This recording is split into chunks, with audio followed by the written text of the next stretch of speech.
Alhamdulillahirrabbilalamin, pemirsa Lentera Islam Badari TV yang dirahmati Allah Subhanahu wa Ta'ala.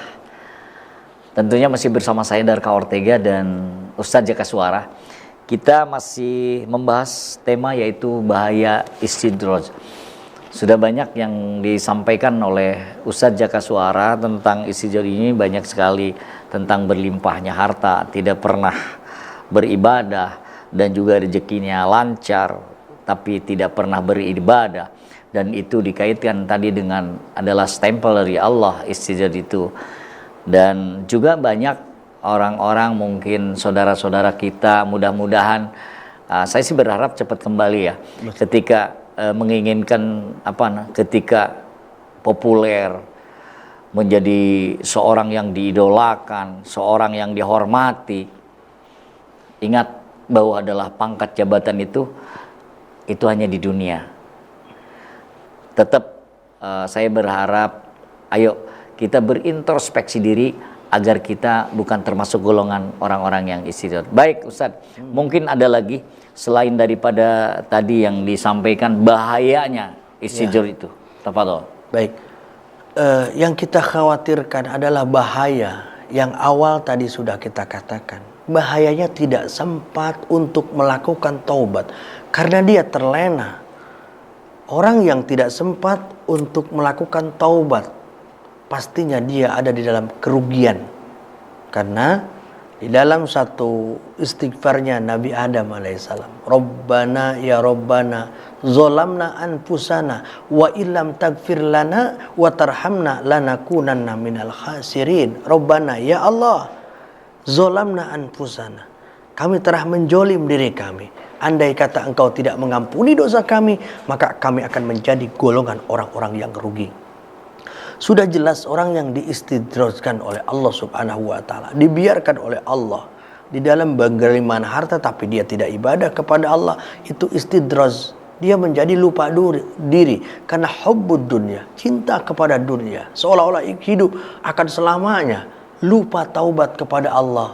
Dan Allah tadi dikatakan sebelum kita rehat, sekonyong-konyong akan menarik itu, diulur, tarik, seret. Ketika ditarik, ruh sudah ditarik, maka dia akan menyesal. Inilah kerugian saudara.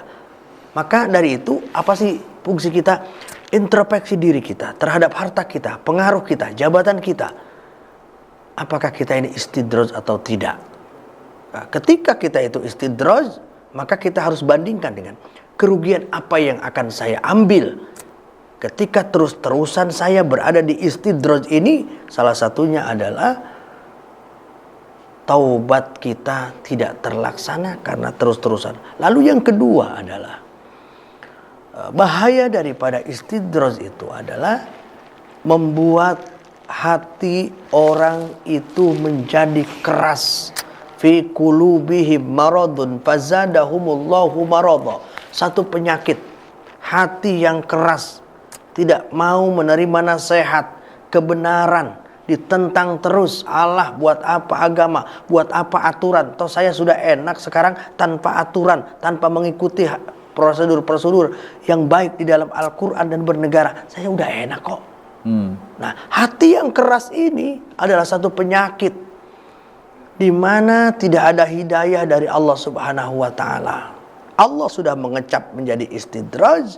Kemudian ketika kita ingin berubah, hatinya keras, maka Allah katakan, innallaha la yughayyiru ma biqaumin. Allah tidak akan merubah, tetap dicap sebagai istidraj. Hatta yughayyiru ma bi anfusihim, kecuali dirinya ingin merubah, ingin keluar dari lingkaran yang namanya istidraj. Begitu. Baik, istidraj. Yang saya ingin tahu, apakah istidraj itu dikarenakan orang itu hubud dunya atau cinta dengan dunia? Bisa seperti itu? Ya, awalnya seperti itu, Badarka. Penyakit-penyakit zaman sekarang itu hubbud dunya. Nabi mengatakan hubbud dunya ra'su kulli khati'ah. Cinta dunia, ra'su itu adalah kepala, induk dari perbuatan dosa. Cinta dunia hanya bertentangan. Jadi dia hanya cinta dunia aja, tidak memikirkan apa-apa, sehingga ya akan berperilaku ya seperti itu. Orangnya nanti akan cuek baik-baik. Bahkan mungkin orang kalau sudah udah kaya tapi tanpa dia sampai ngomong saya nggak sholat, saya nggak apa, tapi saya dikasih kaya. Nah itulah berarti bisa disebut sombong atau itu penyakit hati yang tadi itu.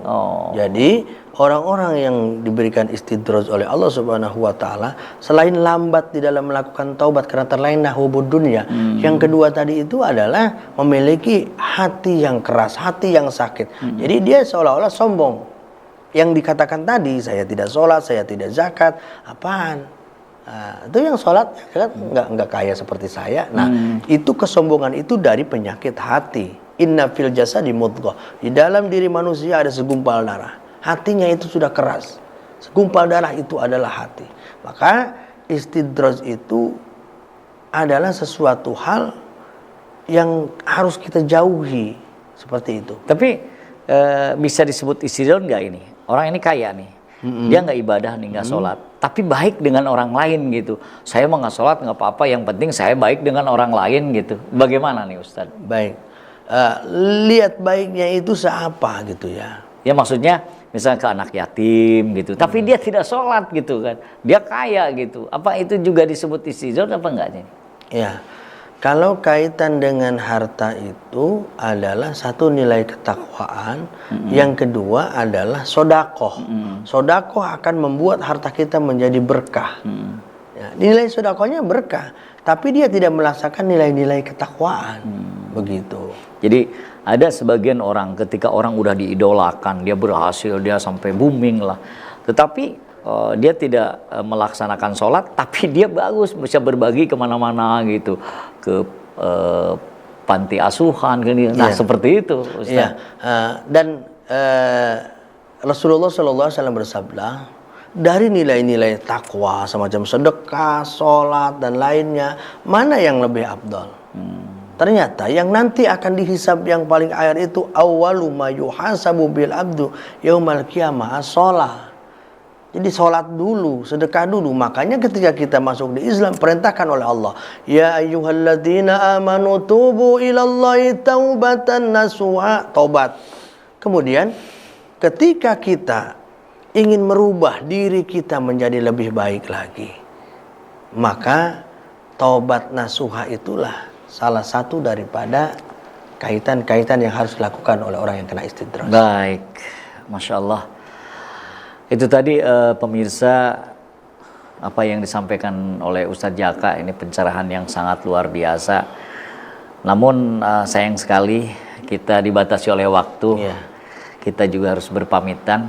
Tapi sebelum kita berpamitan tentunya ada beberapa menit lagi Ustadz untuk perjumpaan ini. Kita ada kesimpulan tentang bahaya istidraj.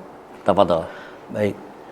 Pemirsa Badar TV yang dirahmati dan dimuliakan oleh Allah Subhanahu wa taala, banyak orang yang belum tahu masalah ini, istidraj, sehingga timbul salah sangka di dalam satu kehidupan.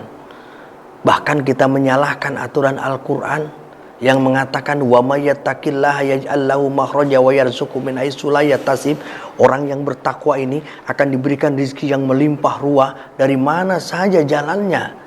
Ketika kenyataan di dunia ini ada orang yang ibadah tapi tidak diberikan kekayaan oleh Allah, tapi ada orang yang tidak beribadah, orang itu diberikan kekayaan oleh Allah Subhanahu wa taala, sehingga membuat hati mereka ragu, kok tidak beribadah, kok selalu melaksanakan maksiat, dia berpengaruh, dia memiliki pangkat yang tinggi, kemudian dia diberikan harta yang banyak.